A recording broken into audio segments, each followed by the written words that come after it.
Assalamualaikum warahmatullahi wabarakatuh. Di sini saya dari kelompok 2 akan mempresentasikan yaitu makalah kami yang berjudul konsep dasar penelitian kuantitatif, yaitu berupa macam-macam dan ruang lingkup dalam pendidikannya. Sebelum itu saya akan membahas mengenai pengertian. Apa sih pengertian dari penelitian kuantitatif?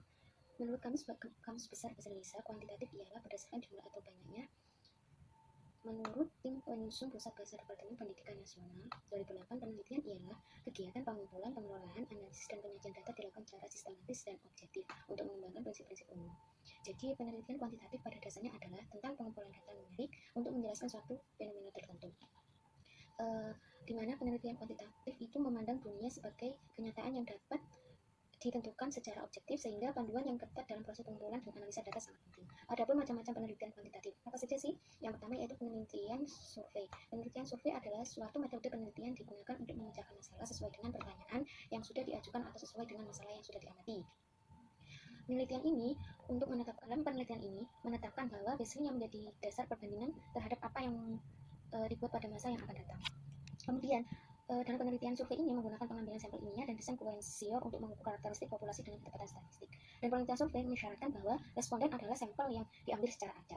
Sampel acak ini akan dinyatakan valid jika memenuhi standar pengambilan cara statistik. Kemudian yaitu yang kedua, penelitian korelasional. Apa sih penelitian korelasional? Penelitian korelasional adalah penelitian non-eksperimen yang tidak dapat mengkonfirmasi suatu hubungan kasual yang mempengaruhi variabel lainnya, contohnya variabel independen dalam sebuah judul, tapi penelitian pengaruh metode mengajar terhadap peningkatan prestasi mahasiswa. Dari situ maka variabel independennya adalah metode mengajar. Dalam penelitian ini memberikan sudut pandang baru untuk memahami hubungan-hubungan dan serangkai alat analitik baru untuk menghitung dan membuat perkiraan tentang suatu hubungan sebab akibat. Dalam penelitian ini memiliki dua tujuan, yang pertama memberikan penjelasan dan yang kedua yaitu memprediksi.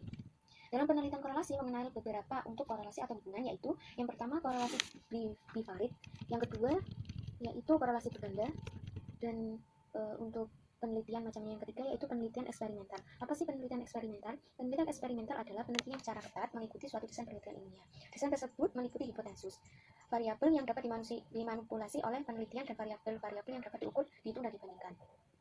Penelitian eksperimental ini diselesaikan dalam suatu lingkungan yang terkendali.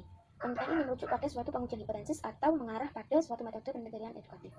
Penelitian ini bertujuan untuk menentukan hubungan-hubungan antara dua variabel, yaitu variabel dependen dan variabel independen. Yang terakhir yaitu penelitian kausal komparatif. Apa sih penelitian kausal komparatif? Penelitian kausal komparatif yaitu berupaya mengidentifikasi hubungan kuantitatif dan variabel independen dan dependen. Dalam penelitian ini menentukan terlebih dahulu kelompok-kelompok yang sudah memiliki data. Data dalam penelitian ini dikumpulkan secara melalui wawancara, kuesioner, atau tes. Tes dapat menggunakan uji T atau ANOVA dan Chi-square. Jika dalam meneliti tertarik untuk membandingkan hasil dari satu kelompok dengan suatu norma, maka dapat menggunakan tailored sample t-test, kemudian independent sample t-test, dan yang terakhir yaitu menggunakan one sample t-test. Poin C. Ruang lingkup dalam pendidikan.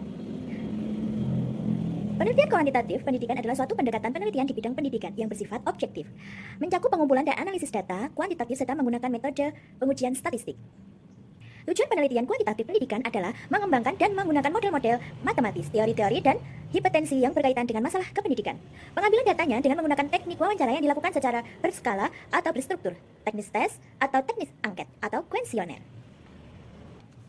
Penelitian kuantitatif pendidikan terbagi jadi dua jenis, yaitu penelitian survei. Penelitian ini adalah suatu teknik pengumpulan informasi dengan cara mengajukan pertanyaan kepada responden. Dalam penelitian ini meneliti karakteristik atau hubungan sebab akibat antar variabel. Terdapat 6 langkah dasar dalam melakukan sebuah penelitian survei, yakni A. Membentuk hipotensi awal, merencanakan cara untuk merekam data, menentukan target populasi responden, menentukan lokasi responden, memasukkan data ke komputer, dan menjelaskan metode yang digunakan. Kedua, penelitian eksperimen. Penelitian ini adalah suatu bentuk penelitian yang di dalamnya ditemukan minimal satu variabel yang dimanipulasi untuk mempelajari hubungan sebab akibat.